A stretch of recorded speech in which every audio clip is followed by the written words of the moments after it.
I'm Cheryl. I was born in Milwaukee, Wisconsin in 1952 in January.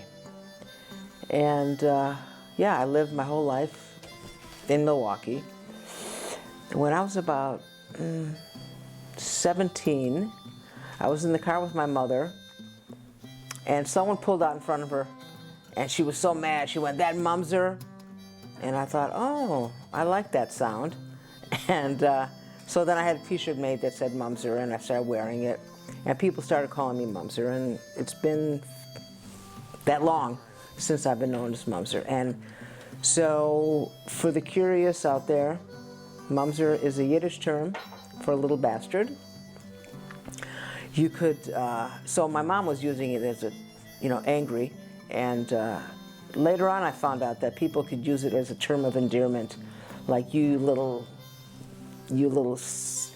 trickster, you little thing. So anyway, my mother it never bothered her too much that I was Mumser. My father was insulted, but they've gotten over it when I told him it was a stage name. So yeah, that's where that came from. Let's see. So I was at the University of Wisconsin-Milwaukee. I was in the theater department. And I had a friend named Donald, and we thought we would hitchhike to California. It was 1969. I had just graduated high school. And so the great exodus was going on, and we wanted to go to California. So we hitchhiked. It seems like so reckless, but in those days, you hitchhiked. Yeah, so we hitchhiked, and we got to San Francisco.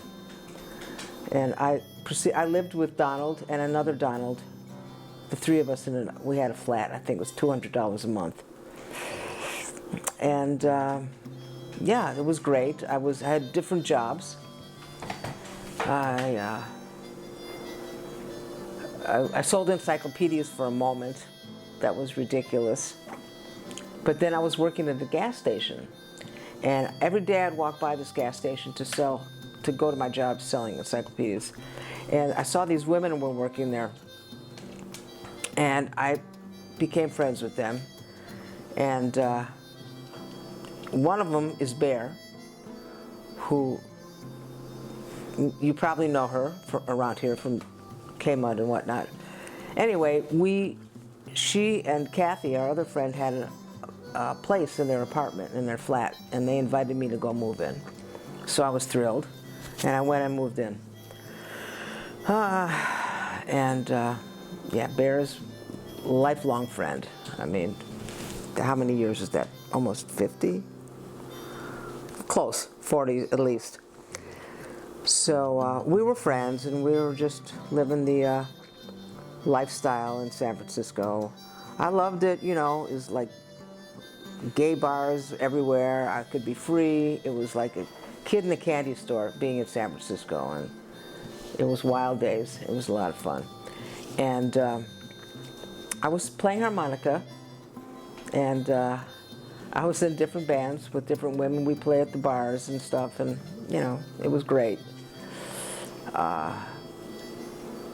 Yeah, just playing music and being with friends. And so I was in San Francisco, and I went to a protest at San Francisco State. We went to hear someone speak.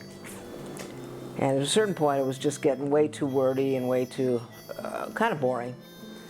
And there was someone standing in front of me, and she said, "Let's just go to the Stud." That was the popular bar on Folsom Street. In those days, the men and women hung out together. It was not like there were exclusive bars, but there were some that were for everybody. So we went over there, and I became friends with that person. And she bought land up in Humboldt County and invited me and my then girlfriend Barbara to come up and build a house. So I thought, okay, why not? We had really no clue. And it was out on Blue Slide Road. And yeah, built the house. We built it from the inside out, kind of because we were camping outside while we were building. In those days, you could get, in those days, but we're old, so in those days, you could get cheap redwood. You maybe had, it was cheap. I remember one of the boards said $200 for wood. So we built it, and later on we put insulation, and later on we extended, and we built it just basic. But yeah, it was great. You know, there were 6 of us on the property, and we were just living there. Very basic, you know, we didn't have phones. I remember my mother coming to visit, bless her heart.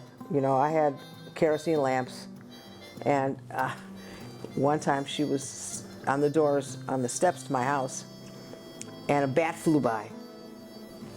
And she goes, "We're getting a hotel room. I got luggage." She was so afraid. But like I said, bless her heart, she came out and visited. And she, when I finally did get a bathroom, a toilet in the house, she was thrilled. And when I got a phone. But now that I'm older, I can see what she really went through without me having a phone, and she couldn't stay in touch. But yeah, we had great times. You know, I had my neighbors, great community. Katie was out there, Barbara Penny, Mary and Julie. It was good times. You didn't think about it as being, because you're young, and it was good. It was fun. We our intent was not to really come and grow weed, but we started noticing our neighbors were buying new trucks and were doing stuff, taking vacations. We thought, okay. So we started doing a little bit of a thing. And that was fun too. It's not like we grew acres and acres. We had a little garden, and we'd take the money and go to Hawaii for the winter. And it was fun. So let's see. So back to the music. The music,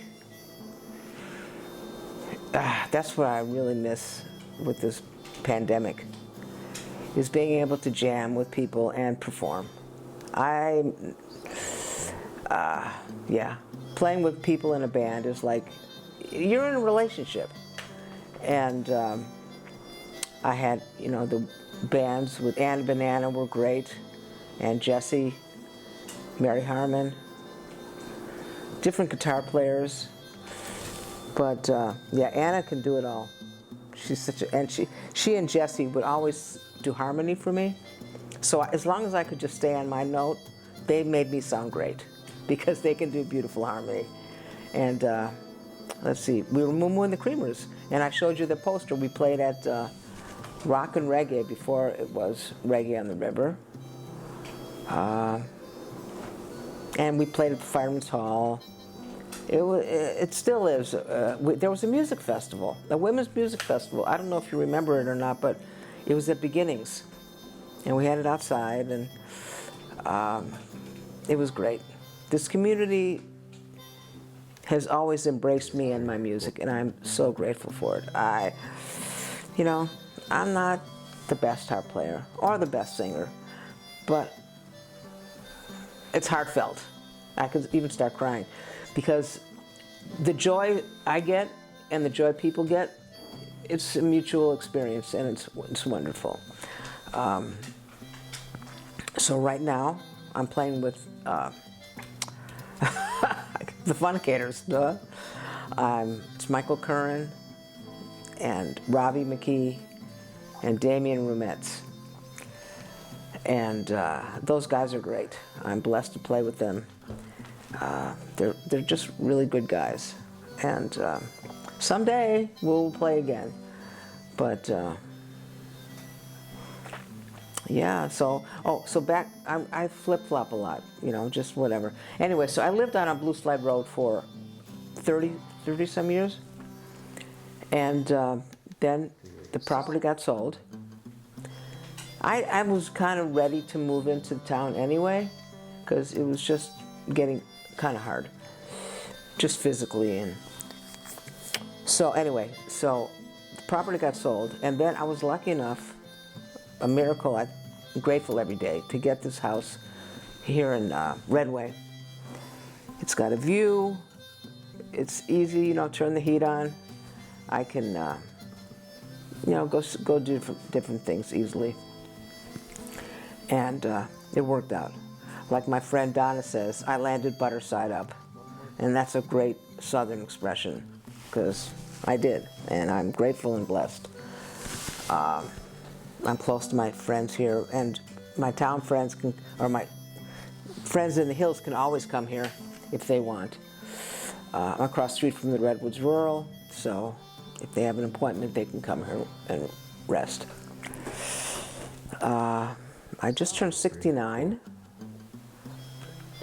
It's just, you can't even believe it. In my mind, I'm who knows what, but as long as I'm feeling good, I don't care.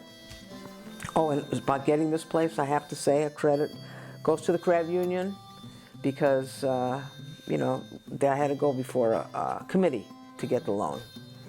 And I walk in and everybody's like, hey, Mumser, friends, neighbors, and I couldn't have done it without them. So that's wonderful. That's something the credit union has done for a lot of people around here, whether it's getting their first car, just getting credit so they can move on and get a credit card. That's really what it's about. And the whole hubbub about the name change and this and that, for me, it's still the community credit union, and the community is where it's at. We are blessed to be here. I've never regretted moving up here. San Francisco is a great place to be near, but especially with the pandemic, I'm grateful to be here. I feel a lot safer. We can take walks, we can be outside. Yeah, what else gives me joy? Let me talk about joy. What gives me joy is hanging out with Leo and Max, our little boys, 5 and 2. They are the children of Damien and Heather. And when they come to town, yes, they come over here and we let them watch cartoons. And so that's their fun thing. And we just get a big kick out of having them. It's just wonderful. I didn't have to go through having a baby and going through that, but I get to have the fun of having grandchildren. And yeah, they know I'm a soft touch. Whatever they want, they have. Why not? So that is a big joyful, it keeps me positive. I miss them when I don't see them, and I haven't seen them in a while, so it reminds me to call them.